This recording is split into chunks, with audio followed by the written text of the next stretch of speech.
La Bible en un an. Ézéchiel chapitre 39 à Ézéchiel chapitre 40, verset 27. Psaume 118, 1 à 18. Proverbe 28, 2. Lecture du 19 novembre.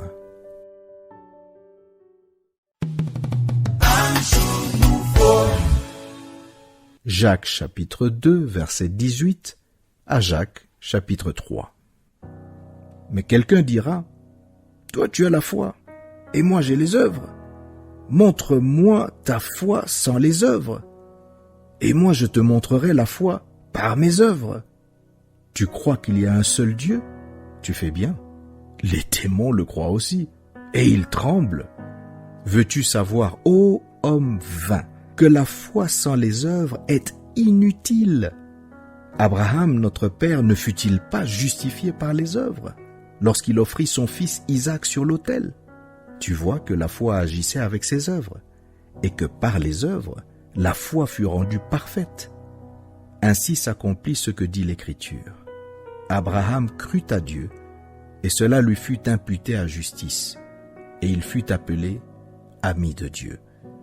Vous voyez que l'homme est justifié par les œuvres et non par la foi seulement. Rahab, la prostituée, ne fut-elle pas également justifiée par les œuvres lorsqu'elle reçut les messagers et qu'elle les fit partir par un autre chemin? Comme le corps sans âme est mort, de même la foi sans les œuvres est morte.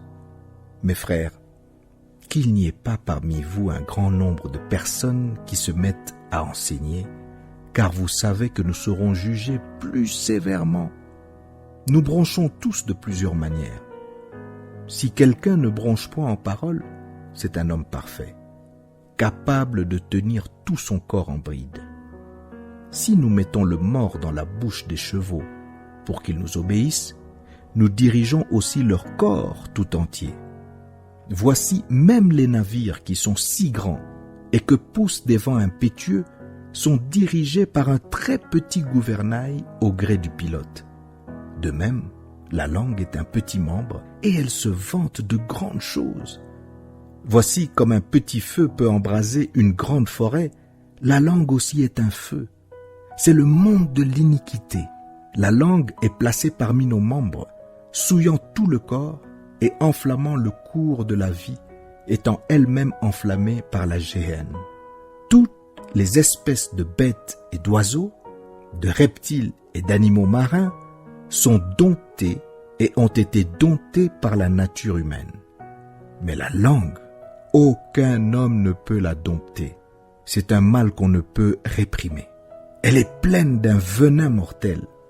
Par elle, nous bénissons le Seigneur notre Père. Et par elle, nous maudissons les hommes faits à l'image de Dieu. De la même bouche sortent la bénédiction et la malédiction. Il ne faut pas, mes frères, qu'il en soit ainsi. La source fait-elle jaillir par la même ouverture l'eau douce et l'eau amère? Un figuier, mes frères, peut-il produire des olives et une vigne des figues? De l'eau salée ne peut pas non plus produire de l'eau douce. Lequel d'entre vous est sage et intelligent? Qu'il montre ses œuvres par une bonne conduite avec la douceur de la sagesse. Mais si vous avez dans votre cœur un zèle amer et un esprit de dispute, ne vous glorifiez pas et ne mentez pas contre la vérité. Cette sagesse n'est point celle qui vient d'en haut, mais elle est terrestre, charnelle, diabolique. Car là où il y a un zèle amer et un esprit de dispute, il y a du désordre et toutes sortes de mauvaises actions.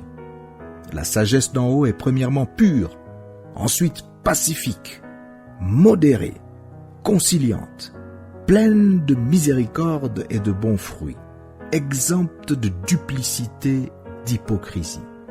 Le fruit de la justice est semé dans la paix par ceux qui recherchent la paix.